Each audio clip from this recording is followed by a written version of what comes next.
ಕನ್ನಡ ಜಾಣಜಾಣಿಯರ ನಮಸ್ಕಾರ. ನಿನ್ನೆ ಸಿದ್ದರಾಮಯ್ಯನವ್ರ ಕ್ಯಾಬಿನೆಟ್ ಇಂದ KN ರಾಜಣ್ಣ ಅವ್ರನ್ನ ಬಿಸಾಕಿದ ಮೇಲೆ, ಕಿಕ್ಔಟ್ ಮಾಡಿದ ಮೇಲೆ ಬಿಜೆಪಿ ಅವ್ರನ್ನ ಕೇಂದ್ರ ಮಂತ್ರಿ ಮಾಡ್ತಾ ಇದೆ. ರಾಜಣ್ಣ ಹೇಳಿದ್ರಲ್ಲಿ ಏನು ತಪ್ಪಿದೆಯಾ? ಏನ್ ತಪ್ಪಿದೆ? ಮತ್ತೆ ಅದಕ್ಕಿಂತ ಮೂಲ ಉದ್ದೇಶ ಏನಿದೆಯಾ? ರಾಜಣ್ಣ ಬಿಸಾಕಕ್ಕೆ ಏನಾದ್ರು ಒಂದು ಷಡ್ಯಂತ್ರ ಇದೆಯಾ? ಅವ್ರ ಹೇಳಿಕೆಯಲ್ಲಿ ಷಡ್ಯಂತ್ರ ಇದೆಯಾ? ಇದೆಲ್ಲ ನೋಡೋಣ. ಅದಕ್ಕಿಂತ ಮುಂಚೆ ನಮ್ಮ ಕನ್ನಡ ಜಾಣಜಾಣಿಯರ ಯೂಟ್ಯೂಬ್ ಚಾನಲ್ನ ಸಬ್ಸ್ಕ್ರೈಬ್ ಮಾಡ್ಕೊಳ್ಳಿ, ನಮಗೆ ಸಪೋರ್ಟ್ ಮಾಡಿ ಅಂತ ಹೇಳ್ತಾ,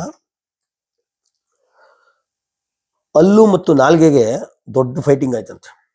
ಹಲ್ಲುಗಳಿಗೆ ಮತ್ತು ನಾಲ್ಗೆ ದೊಡ್ಡ ಫೈಟಿಂಗ್ ಆಗಿ ಹಲ್ಲುಗಳು ಹೇಳಿದ್ವಂತೆ, ನಾವು 32 ಜನ ಇದ್ದೀವಿ, ನಿನ್ ಗಾಂಚಲಿ ಮಾಡ್ರೆ ಕತ್ತರಿಸಿ ಬಿಸಾಕ್ಬಿಡ್ತೀವಿ, ಹುಷಾರಾಗಿರು ಅಂತ ಹೇಳ್ಬಿಟ್ಟು.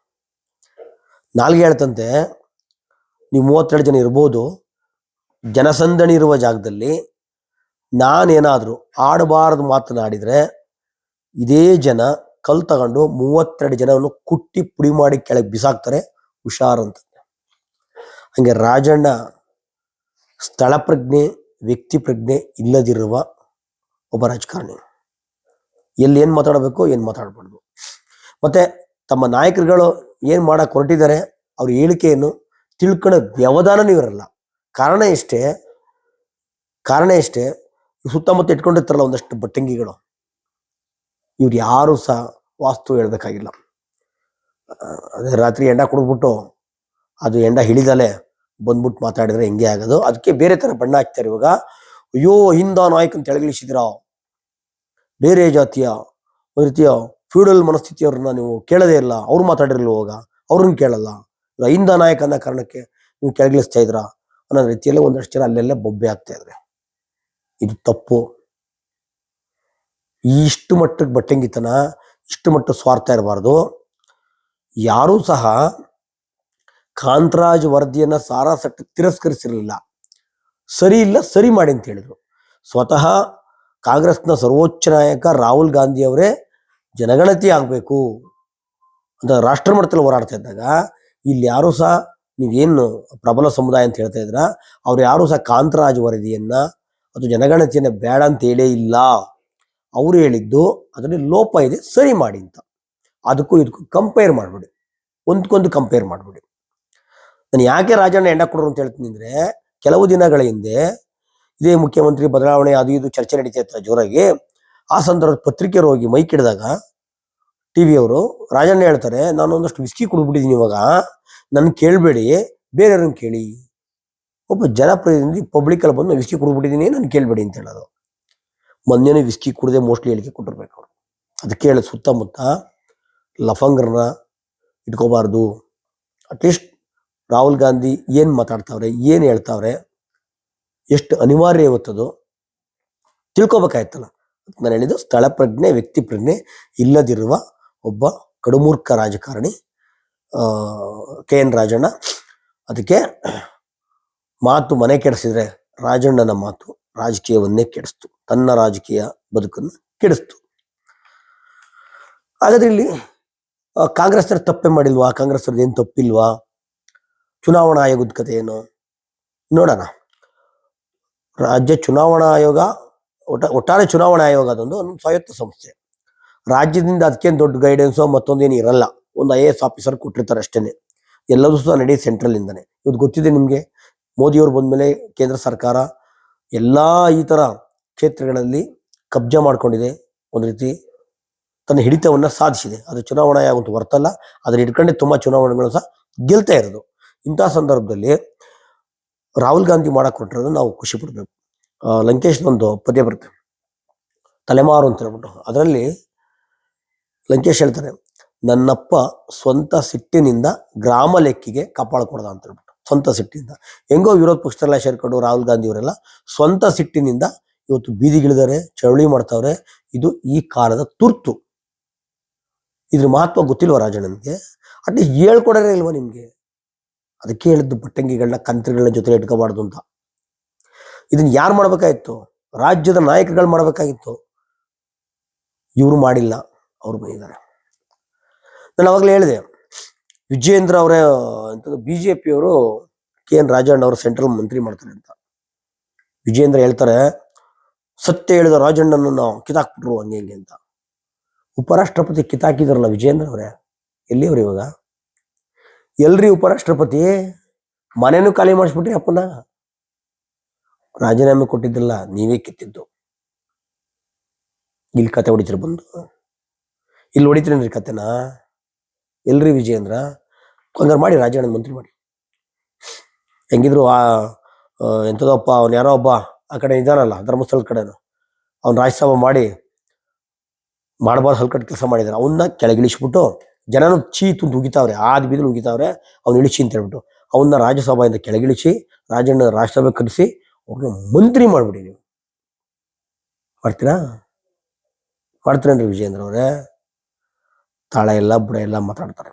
ಹಾಗಾದ್ರೆ ಇಲ್ಲಿ ರಾಜ್ಯ ಕಾಂಗ್ರೆಸ್ ಸರ್ಕಾರದವ್ರದ್ದು ಅಥವಾ ಕಾಂಗ್ರೆಸ್ ಪಕ್ಷದ ಸರ್ಕಾರ ಪಕ್ಷದವ್ರದ್ದು ಏನ್ ಜವಾಬ್ದಾರಿನೇ ಇಲ್ವಾ? ಮನೆಗೆ ಹೋಯ್ದ್ರಲ್ಲಪ್ಪ, ಮನೆಗೆ ಹೋಯ್ದ್ರಲ್ಲ, ಇನ್ನು ಯಾವನೇನು ದುಡ್ಡು ಕೊಡ್ದಲ್ಲ ಓಟ್ ಹಾಕ್ಸಿಲ್ಲ ನೀವು, ಎಲ್ಲ ದುಡ್ಡು ಕೊಟ್ಟೆ ಹಾಕ್ಸಿರೋದು. ದುಡ್ಡು ಕೊಡೋಕ್ಕೋ ಸುಮ್ಮನೆ ಕೊಟ್ಬಿಡ್ತೀರಾ? ತಲೆ ಎಂಟ್ಬಿಟ್ಟು ಮನೇಲಿ ಎಷ್ಟವ್ರೆ 5 ಜನ 10 ಹೇಳಿದ ತಕ್ಷಣ ಕೊಟ್ಬಿಡ್ತೀರಾ? ಇಲ್ಲ, ಆ ಮನೇಲಿರುವ ವೋಟರ್ ಐಡಿನ ತಗೊಂಡು ಇಷ್ಟು ಓಟಿದೆ ಅಂತೇಳಿ ದುಡ್ಡು ಕೊಡ್ತೀರಾ. ಒಂದು ರೂಮಲ್ಲಿ 80 ಜನ ಓಟಿದೆ ಅಂತ ಹೇಳ್ಬಿಟ್ಟು ಗೊತ್ತಾದ್ಮೇಲೆ ಈಗ 80 ಜನ ಓಟಿದೆ ಅಂತ ಬೆಳಕಿಗೆ ಬರ್ತಾ ಇದೆಯಲ್ಲ, ನೀವೇನು ಗೆಣಸ್ಕೆತ್ತಿದ್ರ ಅವಾಗ? ಕಾರ್ಯಕರ್ತರು ಗೆಣಸ್ಕೆತ್ತಿದ್ರಪ್ಪ, ನಿಮ್ಗೆ ಗೊತ್ತಿರಲಿಲ್ಲ ಅವಾಗ? ಕರೆಕ್ಟಾಗಿ ಓಟ್ ಹಾಕ್ಸ್ಬೇಕಲ್ವಾ, ನಿಮ್ ಕೆಲಸ ಅಲ್ವಾ? ಆದರೆ ಕಾಂಗ್ರೆಸ್ ಅಲ್ಲಿ ಪ್ರಾಮಾಣಿಕ ಕಾರ್ಯಕರ್ತರಿಗೆ ಬೆಲೆ ಇಲ್ಲ. ಪ್ರಾಮಾಣಿಕ ಕಾರ್ಯಕರ್ತರನ್ನ ನೀವು ಮೂಸಿ ನೋಡಲ್ಲ. ಆ ಕ್ಷೇತ್ರದ MP ಯಾರ್ರಿ ಅಂದ್ರೆ ಅವ್ರ ಅಪ್ಪನ ಹೆಸರು ಹೇಳ್ತಾರೆ, MP ಹೆಸರು ಹೇಳಲ್ಲ. ಓ ಇಂಥರ ಮಗ, ಇಂಥರ ಸೊಸೆ, ಇಂಥರ ತಮ್ಮ. ರಾಹುಲ್ ಗಾಂಧಿ ಅವ್ರು ಇದನ್ನ ಗಮನಿಸ್ಬೇಕು. ನೀವೊಬ್ರು ಪ್ರಾಮಾಣಿಕರಾದ್ರೆ, ನೀವೊಬ್ರು ಹೋರಾಡಿದ್ರೆ ಆಗಲ್ಲ. ಪಾಪ ದೇಶನ ಅಡ್ಡಡ್ಡ ಒಂದ್ಸಲ ಉದ್ದುದ್ದ ಒಂದ್ಸಲ 2 ಸಲ ಸುತ್ತಿದ್ದಾರೆ. ಇದನ್ನ ಯೋಚನೆ ಮಾಡಬೇಕು. ಅವರೆಲ್ಲ ಏನ್ ಮಾಡ್ತಾರೆ? ಅಪ್ಪನ ನೆರಳಲ್ಲಿ, ಮಾವನ ನೆರಳಲ್ಲಿ, ಅಣ್ಣನ ನೆರಳಿ ಬಂದಂತ ರಾಜಕಾರಣ ಮಾಡಿದಂಥವ್ರು. ಅವರು ಸ್ವಲ್ಪ ಶಾಪಿಂಗ್ ಮಾಡ್ಕೊಂಡು ಪಿಕ್ ಮಾಡ್ಕೊಂಡಿರ್ತಾರೆ. ರೋಡಿ ಬಂದು ಚಳವಳಿ ಮಾಡಲ್ಲ. ಶಾವನೂರು ಶಿವಶಂಕರಪ್ಪರ ಸೊಸೆ ಬಂದು ರೋಡಿ ಚಳವಳಿ ಮಾಡ್ತಾರ? ಇಳಿತಾರ ಬೀದಿಗೆ? ಇವರೆಲ್ಲ ನಮ್ಮ ಸತೀಶ್ ಜಾರಕಿಹೊಳಿ ಅವ್ರ ಮಗಳು ಬೀದಿಗೆ ಇಳಿತಾರ? ಕಂಡ್ರೆ ಮಗ ಬೀಳಿಗೆ ಇಳಿತಾರ? ಶಾಪಿಂಗ್ ಮಾಡ್ಕೊಂಡಿರ್ತಾರೆ. ಇನ್ನ 2 ದಿವಸ ಬೀದಿಲಿ ಪ್ರಾಮಾಣಿಕವಾಗಿ ಚಳವಳಿ ಮಾಡ್ಬಿಟ್ರೆ ಮನೆಗೆ ಹೋದ್ರೆ ಸಂಜೆ ಮನೆಗೆ ಯಾರು ಸೇರಿಸಲ್ಲ. ಗುರ್ತೇ ಸಿಗಲ್ಲ ಇವ್ರದ್ದು. ಮೇಕಪ್ ಕೊಂಡೋಗಿರುತ್ತೆ, ಎಲ್ಲ ಹೋಗಿರುತ್ತೆ, ಗುರ್ತು ಸಿಗಲ್ಲ, ಹಂಗಾಗಿರ್ತಾರೆ ಇವರೆಲ್ಲ. ಒಂದು ರೂಮಲ್ಲಿ 80 ಜನ ಓಟ್ರಿತ್ತು ಅಂತ ಇವತ್ತು ಬೆಳಕಿಗೆ ಬರ್ತಾ ಇದೆಯಲ್ಲ. ನೀವು ಕಾಂಗ್ರೆಸ್ ದುಡ್ಡು ಕೊಡಕ್ ಹೋದಾಗ ಏನ್ ಮಾಡ್ತಿದ್ರಪ್ಪ ಕಾರ್ಯಕರ್ತರು? ನಿಮ್ ತಪ್ಪಲ್ವ ಅದು? ಇದ್ರ ಬಗ್ಗೆ ಗಮನ ಕೊಡ್ಬೇಕಾಯ್ತು. ಅದು ಬಿಟ್ಬಿಟ್ಟು ಸುಮ್ಮನೆ ಕುತ್ಕೊಂಡು ಕತೆ ಹೊಡೆಯೋದಲ್ಲ. ಆದ್ರೆ ಓಕೆ, ಅಟ್ಲೀಸ್ಟ್ ಇವತ್ತು ರಾಹುಲ್ ಗಾಂಧಿ ಇಳಿದಿದಾರಲ್ಲ ಬೀದಿಗೆ, ಅದು ಸಂತೋಷ ಪಡಬೇಕು. ನೋಡಿ, ಅಲ್ಲೆಲ್ಲ ಶಕುನ್ ರಾಣಿ ಅಂತ ಹೇಳ್ಬಿಟ್ಟು, ಈಗ ನಾವು ಮೋಸ್ಟ್ಲಿ 18 ವರ್ಷ ವಯಸ್ಸಾದ ತಕ್ಷಣ ಎಲ್ಲರೂ ವೋಟರ್ ಐಡಿ ಸೇರಿಸ್ಬಿಡ್ತಾರೆ. ಒಂದ್ ಸ್ವಲ್ಪ ಹೆಚ್ಚು ಕಮ್ಮಿ ಆಗೋದಿಲ್ಲ. ಅಂದ್ರೆ 70 ವರ್ಷ ವಯಸ್ಸಾಗಿರೋ ಮಹಿಳೆ ಮೊದಲನೇ ಸಲ ವೋಟ್ ಹಾಕಿದ್ಲ. 2 ಬೂತಲ್ಲಿ ರೈಟ್ ಅಪ್ ಆಗಿದೆ ಅವ್ರದ್ದು. ಪಕ್ಕದ 2 ಬೂತಲ್ಲಿ ಇದೆ. ನಾನು ಬೇಕಾದ್ರೆ ತೋರಿಸ್ತೀನಿ ನಿಮ್ಗೆ. 2 ಬೂತಲ್ಲಿ ರೈಟ್ ಅಪ್ ಆಗಿದೆ. ಅವ್ರು 70 ವರ್ಷ ಮೊದಲನೇ ಸಲ ವೋಟ್ ಹಾಕಿದ್ದಂತ ಕೇಳಿದ್ರಿ, ಮೊದಲನೇ ಸಲ. ಆಮೇಲೆ ಅವರು ಪತ್ರಿಕೆ ಮೊದಲನೇ ಸಲನ ಅಂತ, ಇಲ್ಲ ನಾನು ಇಲ್ಲೇ ಒಂದ್ಸಲ ಹಾಕಿದ್ದೆ, ಆಮೇಲೆ ಇಲ್ಲ ಒಂದ್ಸಲ ಲಕ್ನೋದಲ್ಲಿ ಹಾಕಿದೆ, ಈ ತರ ಏನೇ ಹೇಳ್ತಾರೆ. ಅವ್ರ ಗಂಡ ಕುತ್ಕೊಂಡು ಇಲ್ಲ ಇದೇ ಮೊದಲನೇ ಸಲ ಅಂತ. ನೋಡ್ಕೊಂಬಿಡಿ ಒಂದ್ಸಲ. ಇವರ SVF ನಂಬರ್ ಇದೆಯಲ್ಲ, SVF 99288996 ಒಂದರಲ್ಲಿ, ಇನ್ನೊಂದರಲ್ಲಿ SVF 991873, ಇನ್ನೊಂದರಲ್ಲಿ SVF 98911102.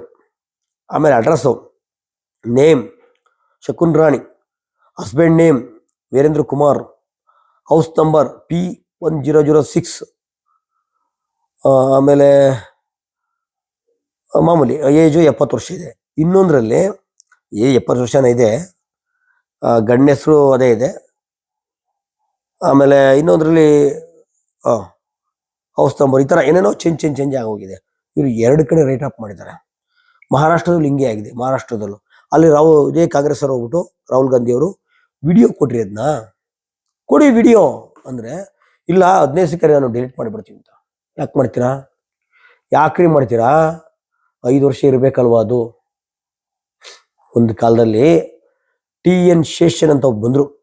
ಚುನಾವಣೆಗೆ ಒಂದು ಆಯೋಗ ಇರುತ್ತೆ, ಅದಕ್ಕೊಂದು ಚುನಾವಣಾ ಮುಖ್ಯ ಅಧಿಕಾರಿ ಇರ್ತಾರೆ ಅಂತ ಗೊತ್ತಾಗಿದ್ದೆ TN ಶೇಷನ್ ಬಂದಮೇಲೆ. ಅಲ್ಲಿಗಂಟ ರಾಜಕಾರಣಿಗೆ ತಿಳುವಳಿಕೆ ಓದ್ದರಿಗಿತ್ತು. ನಮ್ಮಂಥ ಸಾಮಾನ್ಯ ಜನಕ್ಕೆ ಗೊತ್ತಾಗಿದ್ದು TN ಶೇಷನ್ ಬಂದ ಮೇಲೆ. ಇಂದಿರಾ ಗಾಂಧಿ ಅವ್ರನ್ನ ಅನರ್ಹಗೊಂಡಿದ್ದು ಹೆಂಗೆ ಇಂದಿರಾ ಗಾಂಧಿ ಅನರ್ಹಗೊಂಡಿದ್ದು? ಇದೇ ಥರ ಸರ್ಕಾರಿ ಸವಲತ್ತುಗಳನ್ನು ದುರುಪಯೋಗಪಡಿಸ್ಕೊಂಡ್ರು, ಆಡಳಿತ ದುರುಪಯೋಗಪಡಿಸ್ಕೊಂಡ್ರು, ಸರ್ಕಾರಿ ವೆಹಿಕಲಲ್ಲಿ ಹೋದ್ರು ಈ ಥರ ಸ್ಟ್ರಾಂಗ್ ಆಗಿ ಅವರು ಅನರ್ಹರಾಗ್ತಾರೆ. ಅದಕ್ಕೆ ಕಾರಣನೂ ಸಹ ಚುನಾವಣಾ ಆಯೋಗ. ಅವತ್ತಿದ್ದ ಗಡ್ಸು, ಆ ಒಂದು ಪ್ರಾಮಾಣಿಕತೆ ಇವತ್ತು ಚುನಾವಣೆ ಆಯೋಗಕ್ಕೆ ಹಾಕಿಲ್ಲ. ಯಾಕೆ? ಷಂಡ್ರ ಥರ ಆಗಿದ್ರ, ಷಂಡರ ಥರ ವರ್ತಿಸ್ತಾ ಇದ್ರು ಇವತ್ತು ಚುನಾವಣಾ ಆಯೋಗ. ಇದೇ ಪ್ರಜ್ವಲ್ ರೇವಣ್ಣ 2019 ಚುನಾವಣೆ ಇದೆಯಲ್ಲ, ಮೊದಲನೇ ಸಲ MP ಆಗಿದ್ದು. ಕೇಸ್ ನಡೀತಾ ಇದೆ. ಅದನ್ನ ದೇವರಾಜ್ ಗೌಡ ಮತ್ತೆ ಪ್ರಮೀಳಾ ನೇಸರ್ಗಿ ಅವರು ಹಾಕಿರೋದು. ಸುಪ್ರೀಂ ಕೋರ್ಟ್ ಇದ್ದಿದೆ. ದೇವೇಗೌಡರು ಎದ್ನೋ ಬಿದ್ನೋ ಅಂತ BJP ಸಾಂಗತ್ಯ ಮಾಡಿದ್ದು ಮೊಮ್ಮಗನ ಉಳಿಸ್ಕೊಳ್ಳೋ ಕಾರಣಕ್ಕೆ ಅವತ್ತು ಅನರ್ಹನ ಕೊಡ್ತಿದ್ದ. ಬಹುಶಃ ತೀರ್ಪು ಬಂದ್ರೆ ಅದು ಏನಾದ್ರು ಸರಿಯಾಗಿ ಬಂದ್ರೆ 6 ವರ್ಷ ಅದು ಜೈಲು ಶಿಕ್ಷೆ ಇದೆ, ಅದರಲ್ಲೂ ಸಹ ಇದೆ. ಆದ್ರೆ ಇವತ್ತಿನ ಚುನಾವಣಾ ಆಯೋಗ ಏನಾಗಿದೆ?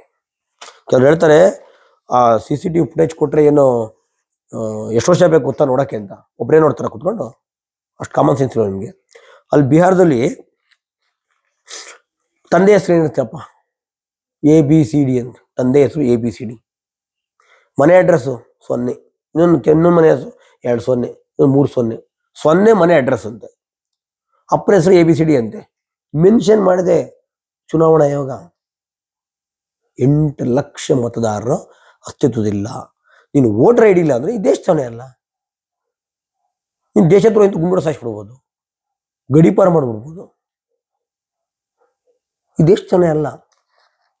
ಇದು ಚುನಾವಣಾ ಆಯೋಗ ನಡೆದುಕೊಳ್ತಾರೋ ರೀತಿ. ಇದಕ್ಕೆ ಜನಾಂದೋಲನೆ ಆಗ್ಬೇಕು. ಈ ಜನ ಯಾವತ್ತೂ ಅಷ್ಟೇ ನೀವು ಪ್ರಾಮಾಣಿಕವಾದ ಜನರ ನಾಡಿನ ಮಿಡಿತಕ್ಕೆ ಹತ್ತಿರವಾದ ಚಳವಳಿ ಮಾಡಿದ್ರೆ ಖಂಡಿತ ಜನ ಬೆಂಬಲಿಸ್ತಾರೆ. ಯಾವುದೇ ಪಕ್ಷ ಆಗಲಿ. ಇವತ್ತು ರಾಹುಲ್ ಗಾಂಧಿ ಬೆಂಬಲಿಸ್ತಾ ಇದ್ದಾರೆ. ಯಾವ ಕಾರಣಕ್ಕೆ? ಇದು ಅವಶ್ಯಕತೆ ಇತ್ತು, ಆಗ್ಬೇಕಾಗಿತ್ತು. ಅದು ಬಿಟ್ಬಿಟ್ಟು ಜನಗಳ ಕೋಟ್ಯಾಂತರ ರೂಪಾಯಿ ದುಡ್ಡನ್ನು ಖರ್ಚು ಮಾಡ್ಕೊಂಡು ಏನು ಮಾಡ್ತೀರಾ? ವಿಧಾನಸೌಧದಲ್ಲಿ ಸೆಕ್ಸ್ ಪಿಕ್ಚರ್ ನೋಡ್ತೀರಾ, ಇದಕ್ಕೆ ಬಳಸ್ಕೋತೀರಾ, ಫಿಲ್ಮ್ ನೋಡೋಕ್ಕೆ ವಿಧಾನಸೌಧ ಬಳಸ್ಕೋತೀರಾ. ಇಲ್ಲ ಇದು ಯಾವುದಕ್ಕೆ ಕಿತ್ತೋಗಿರೋ ಕೆಲಸಕ್ಕೆ ಬರದೇ ಇರೋದು ಕಾಶ್ಮೀರ್ ಫೈಲ್ಸ್ ಅಂತೆ, ಗುಜರಾತ್ ಅಂತದಪ್ಪ ಕೇರಳ ಫೈಲ್ಸ್ ಅಂತೆ, ಆಳ ಮೂಳ ಅನ್ಕೊಂಡು ಇದ್ರಲ್ಲೇ ಟೈಮ್ ಪಾಸ್ ಮಾಡಿ ಕಳಿಸ್ಬಿಡ್ತೀರಾ. ಇದಕ್ಕೆಲ್ಲ ಜನ ಕಳಿಸಿರೋದು ನಿಮ್ಮನ್ನ. ಬಿಟ್ಬಿಡ್ಬೇಕು ಈ ಅಯೋಗ್ಯತನ ಎಲ್ಲ. ನೀವು ಜನ ಕಳಿಸಿರೋದು ನೀವಲ್ಲಿ ಕಾನೂನ ಪಾಲನೆ ಮಾಡಲಿ, ಕಟ್ಟ ಕಡೆಯ ವ್ಯಕ್ತಿಗೂ ತಲುಪಿಸ್ಲಿ ಅನ್ನೋ ಕಾರಣಕ್ಕೆ. ಅದು ಬಿಟ್ಟು ನಿಮ್ಮ ಇಷ್ಟ ಬಂದಾಗ ಮಾಡ್ಕೊಂಡು ಇಷ್ಟ ಬಂದ್ರಿಗೆ ಅದೇ ಹೇಳುವ ಪ್ರಾಮಾಣಿಕ ಕಾರ್ಯಕರ್ತರು ಕಾಂಗ್ರೆಸ್ ಬೆಲೆನೇ ಕೊಡ್ತಾ ಇಲ್ಲ. ನಿಮಗೆ ಟಿಶ್ಯೂ ಪೇಪರ್ ಇಟ್ಕೊಂಡು ಹಂಡೋರ್ಸೋರಿಗೆ ಅವ್ರಿಗೆ ಮಾತ್ರ MLC ಮತ್ತೊಂದು ಕೊಡ್ತಾ ಇದ್ದೀರಾ. MLC ಇರೋದು ಯಾರಿಗೆ? ತುಂಬ ಧ್ವನಿ ಇಲ್ಲದ ಸಮುದಾಯಗಳಿಗೆ. ಆಲ್ರೆಡಿ ಒಬ್ಬ MP ಇರ್ತಾನೆ, MLA ಇರ್ತಾನೆ, ಅಂತರ ಅವ್ರ ಸಮುದಾಯಕ್ಕೆ ಕೊಟ್ಬಿಡೋದು. ಮುಖ್ಯಮಂತ್ರಿ ಮಗನಿಗೆ MLC ಮಾಡ್ಬಿಡೋದು, ಮಂತ್ರಿ ಮಗನಿಗೆ MLC ಮಾಡ್ಬಿಡೋದು. ಇದಕ್ಕೆಲ್ಲ ಇರೋದು. ಅದಿರೋದು ಸಣ್ಣ ಸಣ್ಣ ಸಮುದಾಯ, ದುಡ್ಡು ಇರಲ್ಲ ಅವ್ರ ಹತ್ರ, ಗೆಲ್ಲಕ್ಕಾಗಲ್ಲ, ಪ್ರಾಮಾಣಿಕತೆ ಇದೆ, ಪಕ್ಷಕ್ಕೆ ದುಡ್ದಾರೆ, ಅವ್ರನ್ನ ಗುರುತಿಸಿ ಕೊಡಬೇಕು. ಅದು ಬಿಟ್ಬಿಟ್ಟು ಲೀಡ್ರು ಬಾತ್ರೂಮ್ಗೆ ಹೋದ್ರೆ ಗೇಟಲ್ಲಿ ಹೊರಗಡೆ ಟಿಶ್ಯೂ ಪೇಪರ್ ಹಿಡ್ಕೊಂಡು ನಿಂತ್ಕೊಳ್ಳೋರು, ನೀರೆಲ್ಲ ಬರಲಿಂದ ಕರೆದ ತಕ್ಷಣ ಹಣ್ಣು ಒರೆಸೋರು, ಸೇಫ್ಟಿ ತಂದು ಕೊಡೋರು, ಇಸ್ಪೀಟ್ ಆಡಿಸೋರು, ಇಂಥ ಲಫಂಗರಿಗೆಲ್ಲ ಕೊಡಬೇಕಾಗಿರೋದು. ರಾಹುಲ್ ಗಾಂಧಿಯವರು ಇದನ್ನೂ ಅದೇ ಥರ ಗಮನಿಸಬೇಕು. ನೀವೊಬ್ಬರು ಪ್ರಾಮಾಣಿಕರಾದ್ರೆ ಆಗಲ್ಲ. ಒಬ್ಬರಿಂದ ಆಗ್ಬಿಡುತ್ತಾ? ಈ ದೇಶದಲ್ಲಿ ಸ್ವತಂತ್ರ ಸಿಕ್ಕಿರೋದು ಚಳುವಳಿಯಿಂದ. ಇವತ್ತು ಯಾರಿಗೂ ಚಳುವಳಿ ಬೇಕಾಗಿಲ್ಲ. ಎಷ್ಟು ಜನ ಬರ್ತದೆ ಚಳುವಳಿ ಅಂದರೆ? ಒಂದು ಸ್ಟೇಜ್ ಹಾಕ್ಬಿಟ್ರೆ ಈ ಕಡೆ AC, ಈ ಕಡೆ AC, ಮೇಲ್ಗಡೆ AC, 5 ನಿಮಿಷ ಕುಣಿತಾರೆ, ಮುಗ್ದೋಯ್ತು, ಚಳುವಳಿ ಮುಗ್ದೋಯ್ತು. ಅದಕ್ಕೆ ಹೇಳಿದ್ದು ಶಾಮನೂರ ಸೊಸೆ ಬರ್ತಾರೆ ಬೀದಿಗೆ. ಅವರೆಲ್ಲ ಅಂತ ಬೀದಿಗೆ ಬರೋರನ್ನ, ಕೈ ಜೋಡಿಸುವವ್ರನ್ನ ರಾಹುಲ್ ಗಾಂಧಿ ಅವ್ರು ಹುಟ್ಟಾಕ್ಬೇಕು. ಹಂಗೆ ಹುಟ್ಟಾಕ್ದಾಗ ಮಾತ್ರ ನೀವು ಒಬ್ಬರ ಕೈಲೆಲ್ಲ ಆಗ್ಬಿಡಲ್ಲ. ಸರಿ, ಆದಷ್ಟು ಬೇಗ ವಿಜೇಂದ್ರ ಅವರೇ ದಯವಿಟ್ಟು ರಾಜಣ್ಣ ಅವ್ರನ್ನ ಸೆಂಟ್ರಲ್ ಮಿನಿಸ್ಟರ್ ಮಾಡಿ ರಾಜ್ಯಸಭೆ ಕಳಿಸಿ ಮಿನಿಸ್ಟರ್ ಮಾಡಿ ಅಂತ ಹೇಳ್ತಾ ನನ್ನ ಮಾತನ್ನ ಮುಗಿಸ್ತೀನಿ. ನಮಸ್ಕಾರ.